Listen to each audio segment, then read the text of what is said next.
이사야 연거 19번째 시간입니다. 오늘 이사야 20장을 통하여 하나님의 종이 예표가 됨에 대해서 다른지를 전할 종에 대한 교훈에 대해서 변론해 보도록 하겠습니다. 본장은 북방 아수르의 세력이 남침할 때 하나님의 종 이사야에게 된 일은 종말에 다른지를 길이를 들고 나갈 종에게 교훈이 된 것입니다. 북방하려는 앞두고 눈물겨운 심정으로 하나님의 사랑의 변론을 하게 될 것을 말씀했는데요.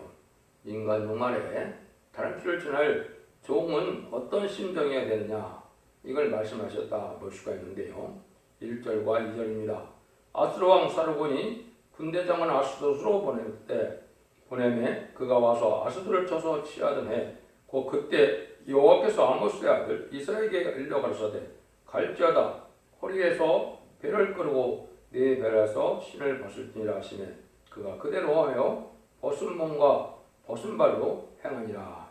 가장 긴급한 때 북방에서부터 재앙이 오는 것을 말씀하는데요.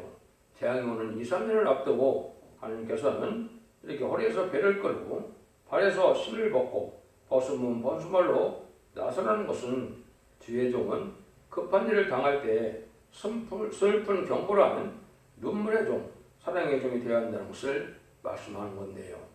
하나님의 사랑만 생각을 해서 의심체면을 무릅쓰고 이제는 눈물의 사랑의 경고를 하는 것이 참된 종의 심정이 되는 것이죠. 이것은 인간 주말에 시인판에 다른 줄을 진리를 이제는 전하는 종에 되는 것이고, 시인판에 다른 줄을 되는 이사성을 받은 이사의 종을 대선지자로서 이제 예표를 삼았다, 이렇게 볼 수가 있는 겁니다. 모든 성경은 인간에 대한 교훈을 주는 것이기 때문에 이것은 우리가 그렇게 봐야만 된다 볼 수가 있는데요. 북방 아수르가 그때 내려올 때 환란이 있었는데 그때 나가서 복음을 전하는 것이 이사야였는데, 해필이면 신을 신지 말고 맨발 벗고 좋은 옷도 입지 말고 남는 옷을 입고 나가서 복음을 전하게 된 것을 말하는데요. 그것은 하나님께서 사랑하는 종이고 큰 종인 이사야에게 맨발 벗고 누더기같이 옷을 입고 나가서 전하는 종은 남을 살리기 위해서는 이 고생을 부릅쓰고 수치를 부릅쓰고 의심체면을 버리고 나가야 된다는 것이다. 자기의 의신을 세우거나 자기 알력을 도모하지 말라는 것이 하나님의 뜻이다. 그러니까 사명자는 하나님의 뜻을 이루어가는 것을 우리가 갈 때는 의심체면을 생각하지 말고 멸시천재 수치를 부릅쓰고 하나님의 뜻만을 이루기 위해서 이렇게 사명을 감당하라는 것이 하나님의 요구하시는 교훈이다, 이렇게 볼 수가 있는 것이죠. 그래서 이것은 일체적으로 심판의 환란이 몇 차례 있게 되죠. 남북전쟁이 있게 되고 또 3차 대전이 있게 되고 마지막으로는 아마겟돈 전쟁이 있게 되시죠. 이런 날이 이제 임박한 때다. 그래서 남북전쟁은 심히 임박한 때다, 이렇게 말씀을 드릴 수가 있고, 3차 세계대전은 약 2025년 정도, 또 이제는 아마겟돈은 2028년 정도가 이제 예상이 되지만은 날짜를 정확히 알 수는 없지만 때는 분별해야 된다, 이렇게 볼 수 있습니다. 모든 것이 예언이 성취대로 하나님의 일정일도 가감없이 이루어지기 때문에 예언 성취로 봐서는 이것이 임박한 때다. 마지막 한일의 전선멸당할 날이 임박한 때 우리가 살고 있는 것은 틀림없는 사실입니다. 이걸 우리가 교훈 삼아야 될 것이고요. 3절입니다. 여호와께서 가라사대 나의 종 이사야가 3년 동안 벗은 몸 벗은 발로 행하며 애국과 고수에 대하여 예표와 기적이 되게 되었느니라. 하나님께서 심판의 단지를 받아 기록한 대종을 3년간 인간의 수치스러운 생활을 하면서 북방쟁이 올 때 될 표적과 기적이 되게 해야 했다는 것입니다. 대종님에게 이렇게 몸의 표적을 삼아서 그것을 이루는, 기적을 이루는 것이 하나님의 방법인데요. 북방을 내려오는 때, 마지막 때니까 우리에게는 교훈이 되는 것이다. 3년 동안이나 맨발로 다니기가 얼마나 어렵겠습니까? 누가 잘 들어주고 또 누가 또 위로를 해주겠습니까? 미쳤다고나 할 텐데요. 그때 또 그랬던 것처럼 지금도 북방 환란으로 하나님의 심판이 가깝다 그러면 누가 귀담아 듣지도 않고 받아들이지 않는 때가 된 것이죠. 그렇다고 해서 예정된 섭리가 안 이루어질 수는 없죠. 지금도 북방 환란이 가까워서 심판 때라고 전하면 별로 환영을 하지 않죠. 이때도 그랬지만 지금 시대도 이사 성경에 활동할 때나 말세 삼위가 활동할 때나 마찬가지인 겁니다. 그러니까 이사야 선지는 시대적인 인간론의 마지막 사명을 뜻했다 이렇게 볼 수 있죠. 정도 하나님의 말씀에 사랑의 별을 경고를 갖추고 활동할 때가 된 건데요. 물론 이제 전삼년의 땅을 전삼년 기간이 이제 주어지긴 하지만은 지금은 한국의 환란 앞간 중인데 이것은 이제 우리가 구체적으로 본다면 2019년부터 이제는 지금까지 광화문 광장을 돌면서 이 사랑의 별의 경우를 했죠. 그래서 음력 정권과 음력 여건을 망하게 된다는 사실을 많이 경고했는데 그것이 예표적인 일이 지금 이루어지고 있다 이렇게 볼 수가 있는 겁니다. 이사야 성경에서는 이 시대에도 크게 스칠 종은 멸시받고 천대받고 가난하고 가련한 궁핍한 중의 것을 말했는데 애굽은 재앙받을 땅이라는 그것은 영적 흑암에 덮인 세상과 사람이라 볼 수 있죠. 물론 그수 사람은 아프리카를 뜻하지만 아프리카는 흑암에 이제 함겨서 주님을 영접하는 자들이 아주 적죠. 지금도 이 시대에 아직도 주님을 영접하지 못하는 사람들이 많이 있는 것도 사실이죠. 4절에서 5절입니다. 이와 같이 애굽의 포로와 구스에 사로잡힌 자가 아수르에 끌려갈 때 젊은 자나 늙은 자가 다 버선발로 발을 벌기까지 떠나요. 애굽의 수지를 빼리니 그들이 그 바라던 구스와 사랑하던 애굽을 인하여 놀라고 부끄할 것이라. 이 경고의 말씀을 이제 듣지 않는 백성들이 북방색에 잡혀 끌려갔다 이 말이죠. 이렇게 수주는 그런 광경을 이 대중에게 먼저 보여주는 거다. 예표를 삼았다 이 말이거든요. 그러니까 이 이사야 성경 이사야가 이게 버선발로 한 것은 이 나라가 포로를 많이 잡혀갈 걸 보여줬다 이렇게 볼 수 있는 거거든요. 그러니까 북방을 아니면 아주 피해도 심각하고 또 이게 포로로 잡혀갈 만큼 힘든 상황이 올 때다 이렇게 볼 수 있는 거거든요. 또 여기 애굽이라고 그랬는데 애굽으로 보면 이제 세상에 재앙받을 땅도 뜻하지만은 이 자본주의 세력에 이제는 큰 세력을 뜻했고 우리가 부태해 본다면 지금 미국이 옛날에 애국과 같은 세력이죠. 그렇지만은 이 북방 환란은 하나의 심판의 환란이기 때문에 미국도 어쩔 수 없다는 것이죠.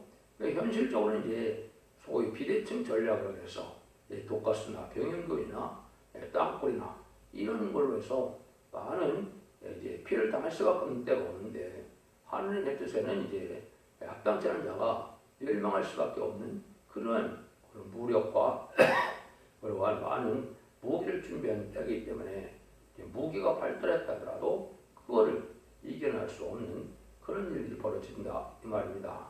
무기라고만 생각하면 당연히 이길 것 같지만 그러한 병영군과 화생방 그런 화학군 세균전에는 우리가 어떻게 당할 방법이 없겠죠.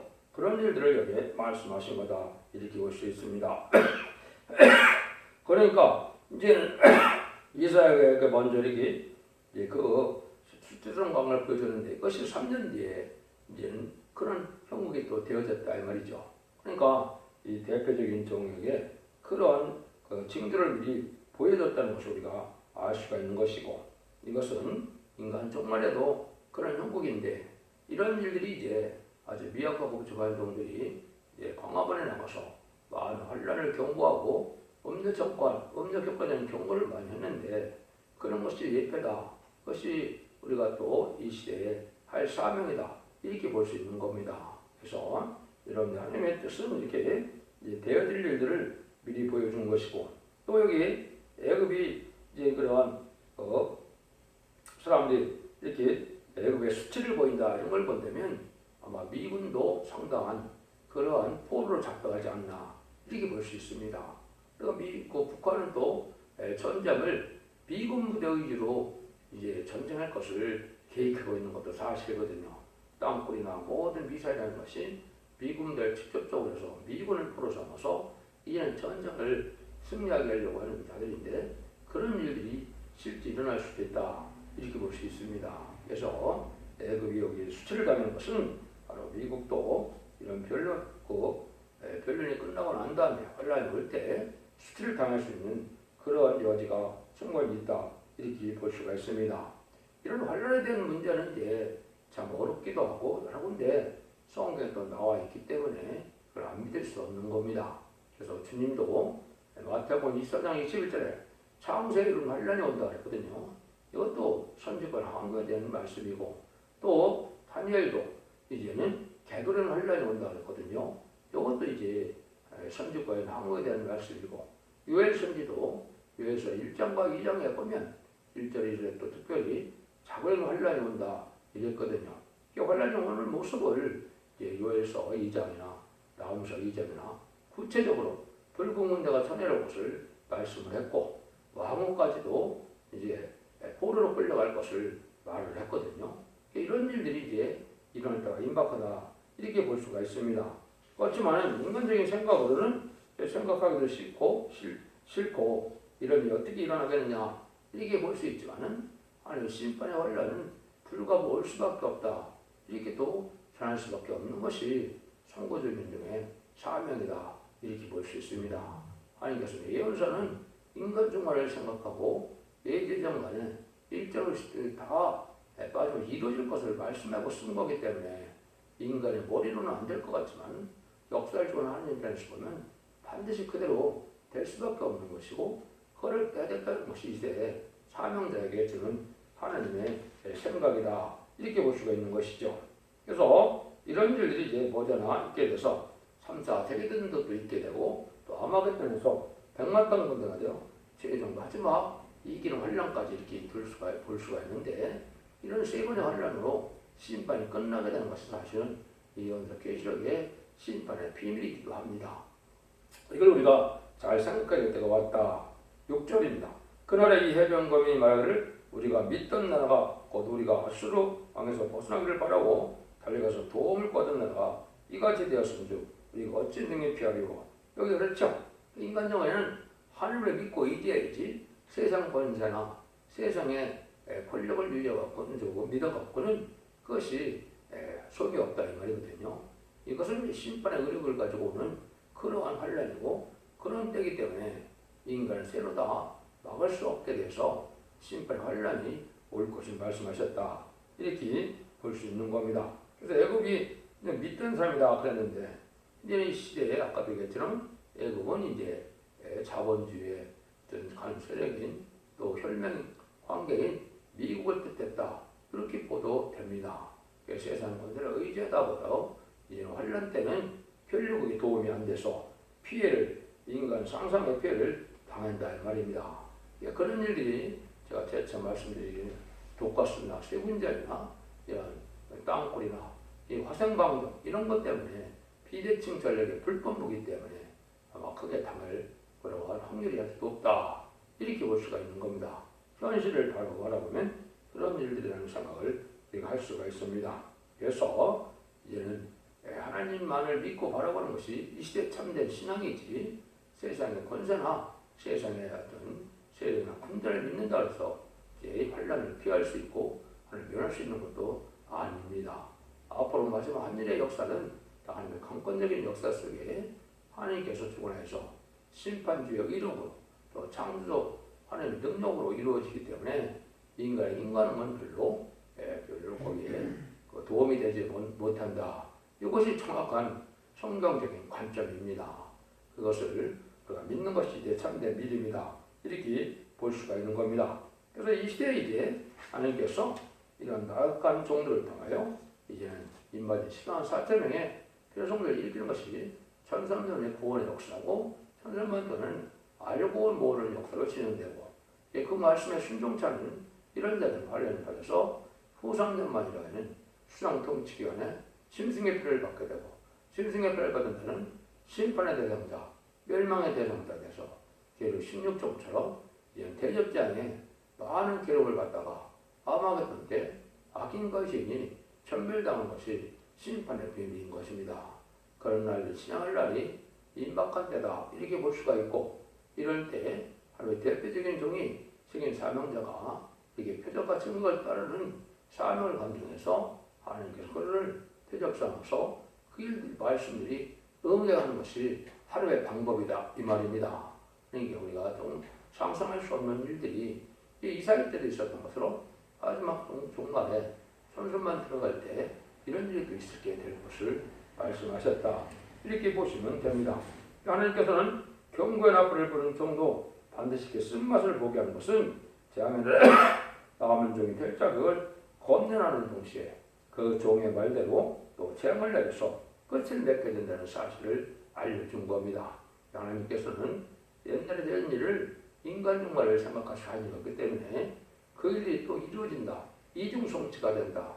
이렇게 깨닫는 것이 맞습니다. 여러분들이 이제는 기독교 2000년에서 영원으로 끝나는 것이 아니고 이제 말씀의 복음을 전해서 신분의 잠들을 전해서 이제 순종한 자는 원자 저분들에 걸려서 영혼간의 구원으로 가족적인 축복으로 이제 다체적인 축복으로 구원을 받게 된다는 것을 잘 믿고 명심해서 기록 10장 6절에 죽지 않을 영원한 복음을 전할 때 순종하는 것이 이 시대에 복받는 길이다. 이렇게 볼 수가 있습니다. 여러분들 잘 분별해서 이 말씀을 읽고 듣고 지켜서 자손만대에 축복이는 복된 종들과 성도님들 다 되시기를 예수님으로 간절히 축원드립니다. 아멘.